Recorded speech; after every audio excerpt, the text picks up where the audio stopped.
¿Qué tal, amigos de la ciudad de la Banda? Muy pero muy buenas, frías noches. Aquí estamos desde la estación de servicio Petroban. Agradecemos a las autoridades por facilitarnos este espacio para que podamos hacer charlas bandeñas. Y también, antes de iniciar este encuentro, vamos a agradecer a las casas comerciales que nos están acompañando en este año. Tal es el caso de Vía Cargo, que está ubicado en calle Quintana 771, también al autoservicio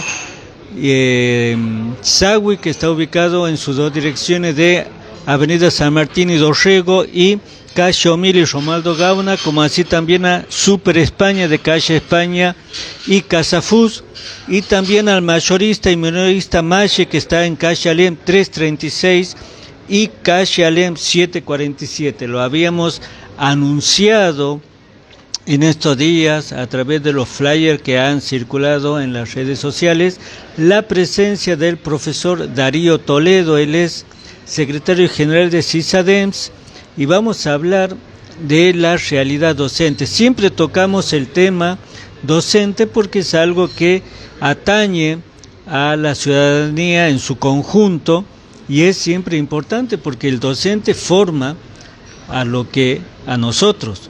Hoy somos periodistas porque hubo un docente que nos formó desde el jardín de infante, en la primaria, en la secundaria, también en el nivel terciario, y aquellos que cursan el nivel universitario también lo hacen y llega a ser alguien como es el docente.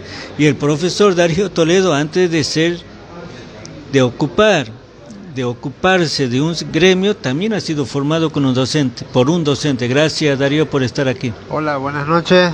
A mí me produce un placer venir a hablar contigo, aparte Toledo. No somos parientes, ¿no? Únicamente tocayo. Sí, y así como bien lo decía, un docente es muy importante en toda la trayectoria. Como decía Achille, la trayectoria es muy importante porque son los ladrillos que van poniendo en la pared que se construye cada persona.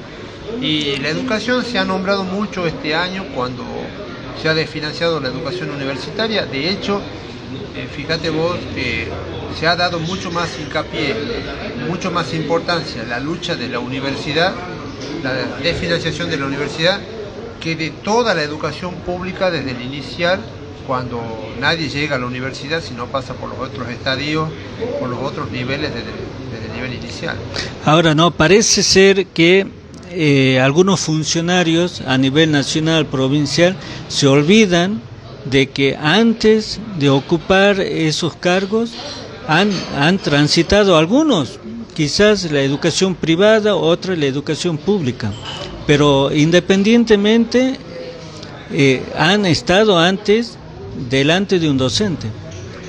Sí, y en realidad ahí te voy a hacer una pequeña corrección que todos cometemos en algún momento, que es hablar de la educación pública. La educación pública es tanto la de gestión estatal como la de gestión privada.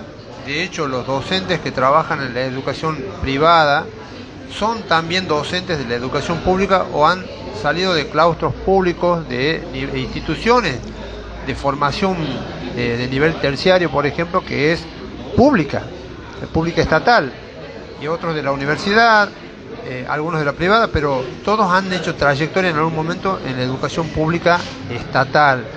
Y siempre el desafío o el cuestionamiento que hacemos nosotros es no solo si es que no han pasado por la educación, sino a dónde mandan a sus hijos, quién educa a sus hijos, realmente le preocupa quién educa a sus hijos, cómo están las instituciones de sus hijos.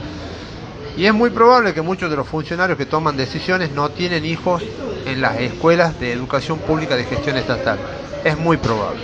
Darío, hoy lunes el presidente Milei ha promulgado la ley de bases, sí, que ha sido aprobada después de muchos meses de tratamiento en la Cámara de Diputados.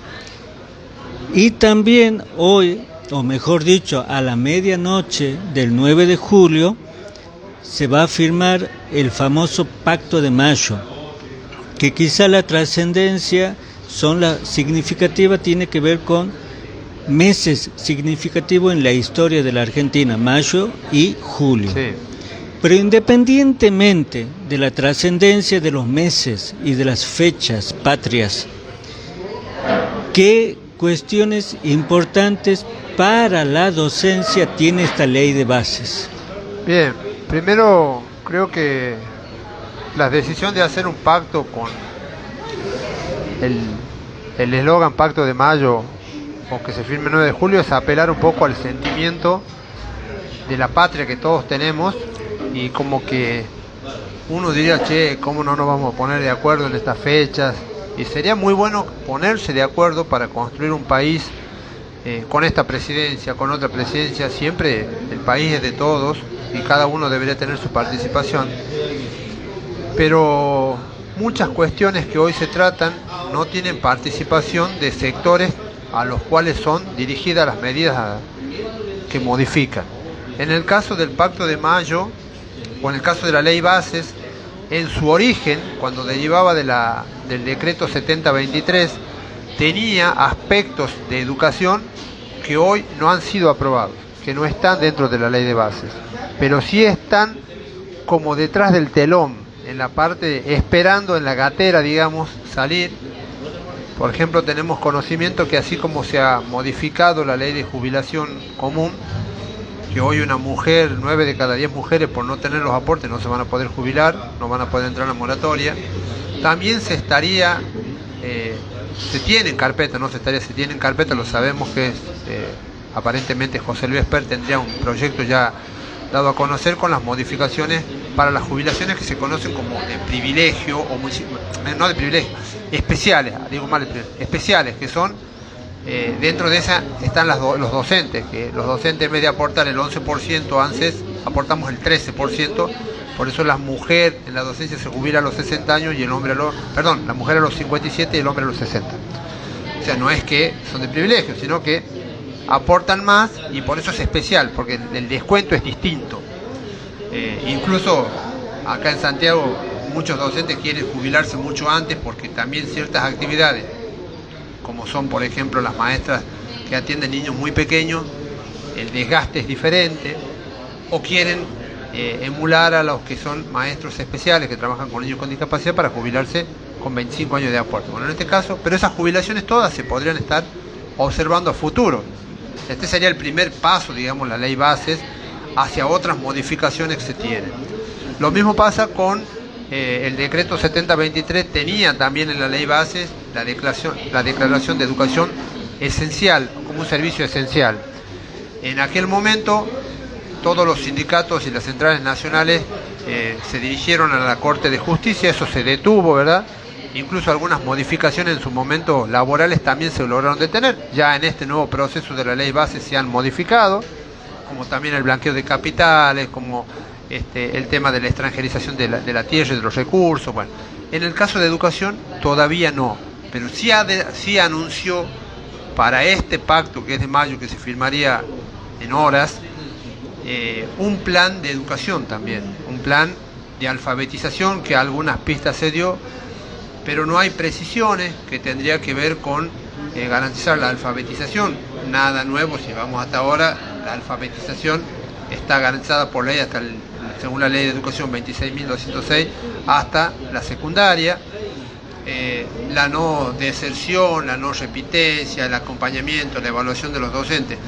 Y todo eso resulta a los oídos o a la mirada del público en general como algo interesante, algo bueno. Nadie podría estar en contra, digamos, de que no se trabaje para que no haya deserción, para que no haya repitencia, para mejorar la calidad de la educación pública. Nadie está en desacuerdo con eso. Pero por el momento no hay paritaria nacional.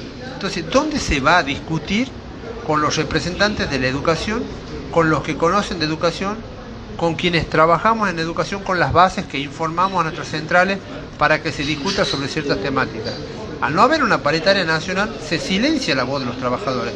Entonces, cualquier medida que se quiera llevar adelante no va a tener el consenso o el conocimiento o el apoyo o la alimentación necesaria para que eso sea una construcción social realmente que lleve a buen puerto.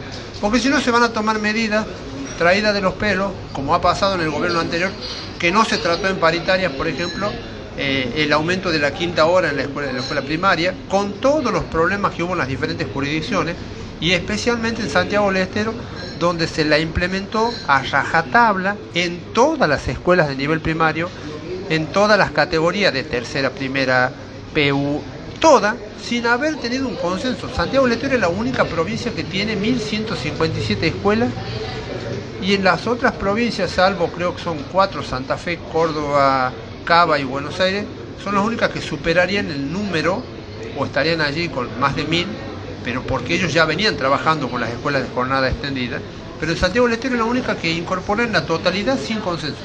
Y ha tenido su rechazo, ha tenido los problemas de organización, ha tenido los problemas de implementación, porque las estructuras no funcionan, porque los docentes están mal pagados, porque las escuelas no están en condiciones y porque los mismos padres no estaban preparados. Estas escuelas por allí funcionan mejor donde la jornada laboral del padre es continuada, por ejemplo, como es en Buenos Aires, que comienza a las 9, termina a las 18, acá no, acá hay un corte de horario, eso ha dificultado mucho la vida.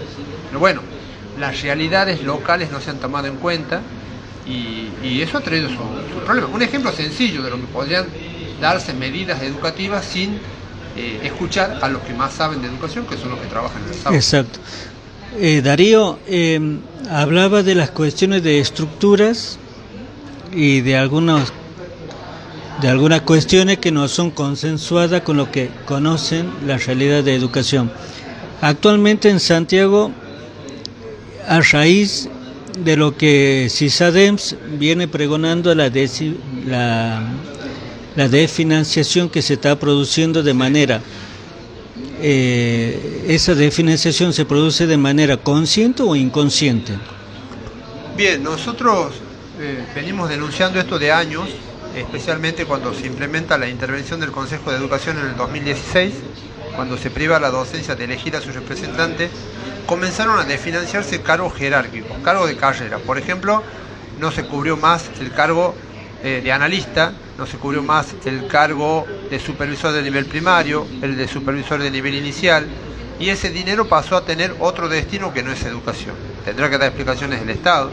Luego siguieron los cargos previos a esos cargos jerárquicos, que son los cargos de directores, los cargos de rectores, los cargos de vicerrectores, los de jefatura de preceptores, los de directores de carrera.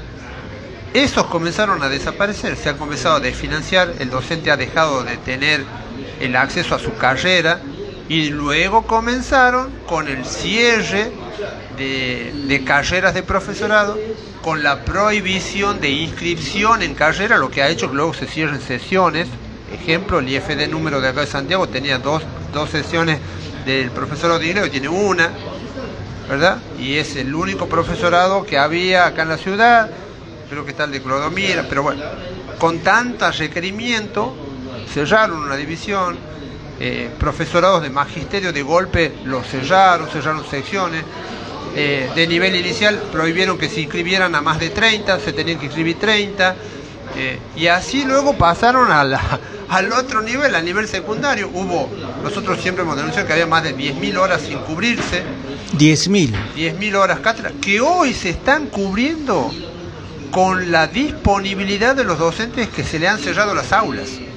O sea, si se ha cerrado una división B, ese docente lo tienen que reubicar, y lo reubican en alguna escuela donde no nombraron hace años, por ejemplo, profesores para las horas de lengua. Ahí lo están ofreciendo y están haciendo como cambio, como enroques de figuritas con las escuelas, y siguieron con este ajuste aplicando la ley 6022 o la 057, que el año pasado hablábamos, ¿se acuerdan? Y que recién se ha puesto en ejecución, y el docente ha entendido lo que está pasando este año, cuando les han informado de la escuela que se cerraba una división, que se cerraban aulas distantes en la itinerancia, que esos docentes tenían que buscar escuelas de destino, que de golpe ya no se cubrieron las horas de idioma, dejaron de cubrirse, se comienzan a sobrecargar a docentes, así como se los sobrecargó a los docentes a cargo de direcciones, a cargo de rectoría. Y ahora esos docentes que están disponibles en la parte curricular y en la parte administrativa, porque ahora hay preceptores que sobran, auxiliares que sobran, los están extorsionando de alguna forma, diciéndole, bueno, mira, con estas horas, con tu cargo de preceptor vas a cubrir 10 horas de tal materia según tu perfil.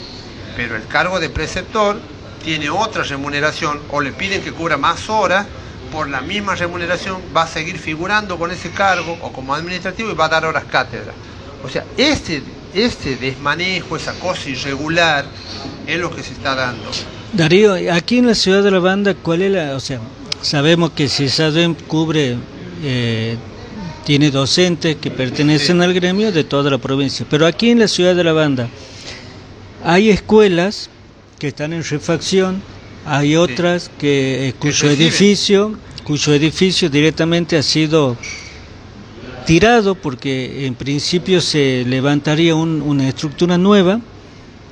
¿Cómo es la situación de los docentes, de los niños en esos casos puntuales donde están los locales en refacción, otros que directamente están por verse cuándo se van a iniciar a levantar el nuevo local?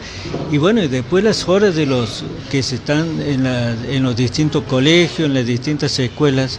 Sí, y ahí ha faltado un caso más, que hay una escuela de Santiago que ha impactado con sus aulas en el Mijimayo, por ejemplo, que es el Instituto Juan Yaparí, Sí. que también han venido escuelas a impactar en las aulas aquí. Y eso es lo que nosotros hemos dicho que es hacinamiento. ¿Por qué? Porque los alumnos están amontonados, no están en las mejores condiciones. También han aprovechado escuelas donde se han cerrado divisiones y son ocupadas por otras escuelas. Aquí en La Banda. Claro. Y también hay escuelas que han cerrado divisiones de ofrecimiento como el Normal Banda a la noche, que ha cerrado el comercial nocturno, ha cerrado una división y han quedado docentes en disponibilidad. De todo lo que quieras elegir hay. Y eso nosotros lo hemos denunciado como el mayor ajuste en la historia de la educación de Santiago del Estero. Y esto hoy se hace con la excusa de que hay una emergencia económica. Que ha sido prorrogada hace una semana. Y en el decreto, un lindo detalle en ese decreto es que Santiago del Estero declara, el gobernador declara, o la Cámara de Diputados, es digamos lo que lo ha convertido en ley después, como un servicio esencial a la educación. Y a pesar de que declaran como servicio esencial, lo que queda claro y a modo de ejemplo para que entienda la comunidad en general, que una cosa es decir políticamente que se declara esencial la educación y otra es que se invierta y se ocupe de la educación con la importancia de algo esencial, no como servicio esencial, porque creo que en el programa anterior yo lo aclaré, que un servicio esencial según la OIT es aquel que pone en riesgo la seguridad y la vida de la población. La educación no es así. Y aún así en el discurso que hablan de esencialidad, que hablan de importancia, porque el presidente de la Nación también lo quiere hacer, incluso hay un proyecto de la Comisión de Educación de la Cámara de Diputados que ya le dio la aprobación, el dictamen de aprobación para que se declare servicio esencial a la educación en el país. Una cosa es el discurso político y otra justificar un ajuste económico de la magnitud que se hace acá en Santiago del Estero, dejando a alumnos sin clases, a docentes sin trabajo, obligándolos a subocuparse o a sobreocuparse o a ponerlos en un tilín de la disponibilidad, mientras dicen por un lado que la educación importa, que es un ascenso social. Nosotros en el último acto que hemos hecho, que ha sido este viernes, frente a la esquina del Ministerio de Educación, porque no nos dejaron llegar, la policía no nos deja llegar a la puerta del ministerio, hemos dicho con claridad que acá hay una responsabilidad que es la ministra de Educación. Hoy, el Consejo de Educación, por detrás de esta ley de emergencia económica, tiene deudas monstruosas con la docencia. Un caso que recién me llaman por teléfono, una docente que le liquidaron mal el sueldo, le descontaron 28 días por un error en el mes de mayo, no le pagan esa deuda porque en el Consejo está prohibido hacer planillas complementarias por la ley de emergencia económica. Entonces le quitaron un sueldo, no le van a pagar, le van a solucionar para el próximo sueldo, pero ese sueldo no le pagan hasta que se levante la emergencia económica. Lo mismo pasó con docentes que tomaron clases en septiembre del año pasado, que yo en diciembre acá con ustedes les dije, no les van a pagar esa deuda. Como también hay 400, no es un número errado, ¿no? Es casi preciso, 400 docentes que no cobran la hora extendida o están reclamando una deuda de la hora extendida que no se les paga. O sea, es retención de haberes. el haber tiene carácter alimentario y el docente ha trabajado, ha ejercido, ha brindado el servicio de educación, el servicio público de educación, y no le pagan. Ahora, Darío, esas situaciones que está planteando van a ser judicializados. Nosotros, y un caso que nosotros ahora hemos enviado una nota de reclamo al Consejo de Educación, es que hay docentes que tienen, que no es la mayoría de la educación, pero tienen más de 30 horas cátedra, le pagan lo mismo que al que tiene 38 horas cátedra, por ejemplo. Solo le reconocen 2 salarios mínimos, que hoy es 450.000, con el monto total le pagan lo mismo al que tiene 30 que al que tiene más, ¿sí? Porque le reconocen 2 salarios mínimos. Y eso es una mala liquidación de haberes, nosotros lo hemos denunciado. En un principio le estamos aconsejando a los docentes que presenten el reclamo administrativo, cualquier cosa consulten en CISADEM, tenemos el modelo de reclamo, ya hemos iniciado un expediente para luego seguir con los distintos estadios de reclamo. Y cuando hablamos de judicializar, quiero contarles que desde CISADEM hemos recibido del Superior Tribunal de Justicia de la provincia, del Juzgado Federal, digamos, que atiende las causas, que nosotros hemos denunciado al gobierno de la provincia por en la continuidad de intervención del Consejo de Educación como algo inconstitucional, y la justicia ha dado una respuesta realmente vergonzosa, que es un acto político institucional y que no puede dictaminar, se ha declarado incompetente.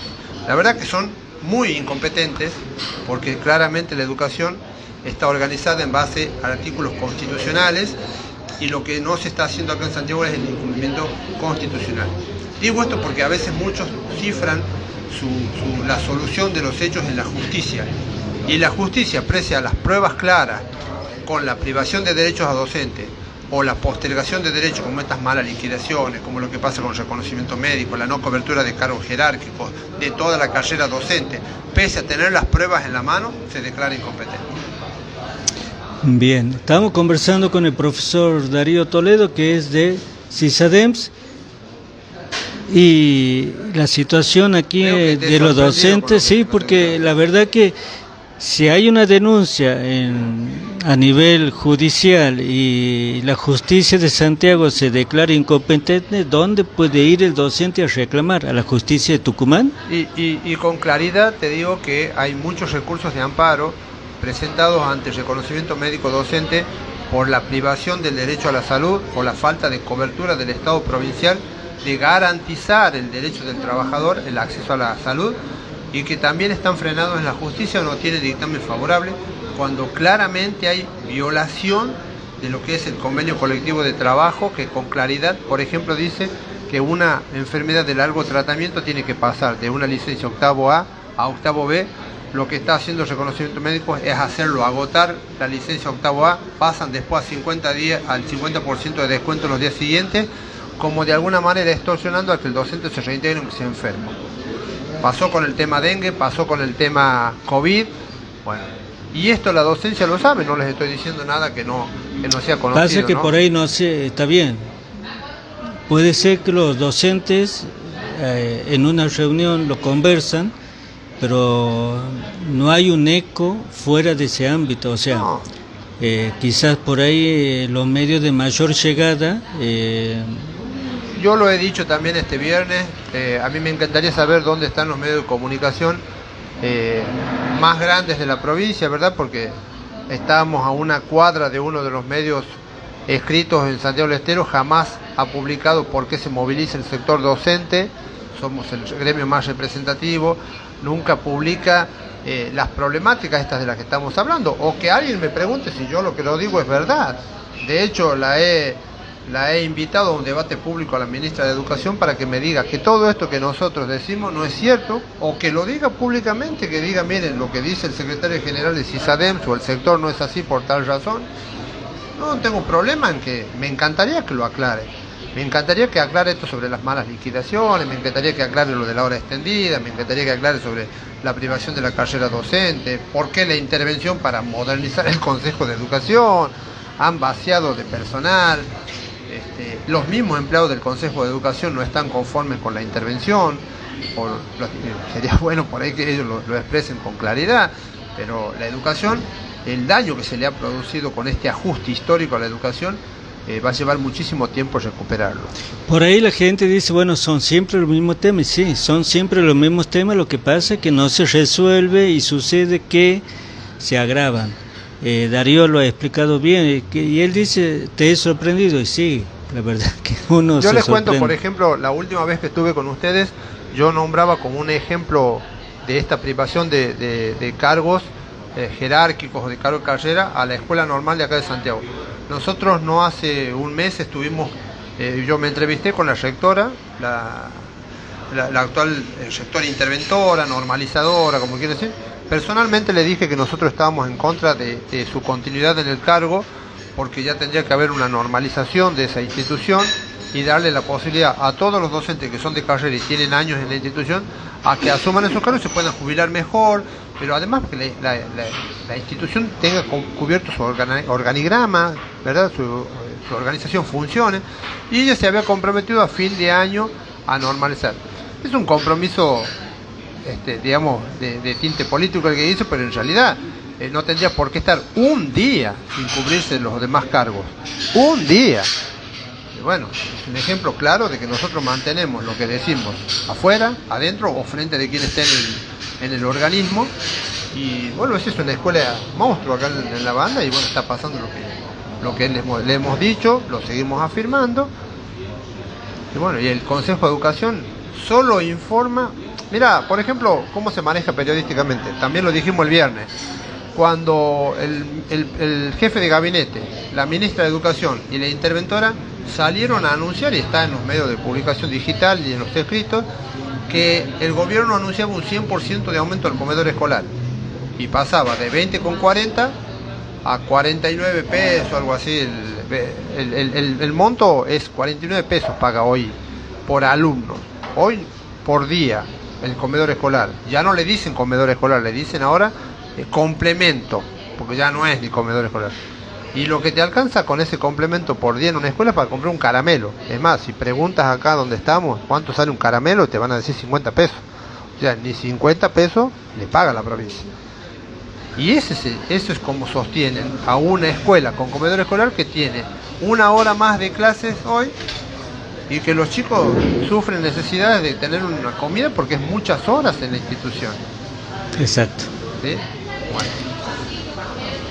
Darío, muchísimas gracias. Hay obviamente muchos temas más. Vamos a estar 3, 4, 5 horas conversando. Yo agradezco muchísimo la predisposición de aceptar cada vez que invitamos a CISADEM, de que te llegues y a recordarnos la lucha que desde hace bastante tiempo vienen manteniendo, y la falta de respuesta de este o de los gobiernos anteriores al pedido docente. Muchísimas gracias. No, gracias a vos, y seguramente vamos a estar atentos a realmente cuáles son los anuncios del gobierno nacional sobre realmente el plan federal de alfabetización, que todavía no hay precisiones, que seguramente vamos a tener que estar muy atentos con ese plan y con las futuras medidas que se tomen sobre el sector, porque voy a decir, sin paritarias nacionales las jurisdicciones están libradas a las luchas internas provinciales, y por ahí el docente no está viendo eso, ¿no? Y están en riesgo derechos ya conquistados hace mucho tiempo. Estábamos conversando con el profesor Darío Toledo, que se hizo un espacio en su agenda para contarnos sobre la situación de la docencia en Santiago del Estero, en la ciudad de La Banda. Muchísimas gracias. Vamos a hacer una pausa y cuando regresemos vamos a estar hablando con la coordinadora del voluntariado joven de Cáritas de aquí de la parroquia Cristo Rey de la ciudad de La Banda, que nos van a contar un poquito sobre sus trabajos. Antes de la pausa agradecemos a las casas que nos están acompañando vía cargo de Quintana 771, Autoservicios Agui de Avenida San Martín y Dorrego, y que también tiene su sucursal en Omil y Romaldo Gauna, Super España de Calle España y Casafús, y también al mayorista y minorista Machi, que está en Calle Alem 336 y 747. Pausa y regresamos.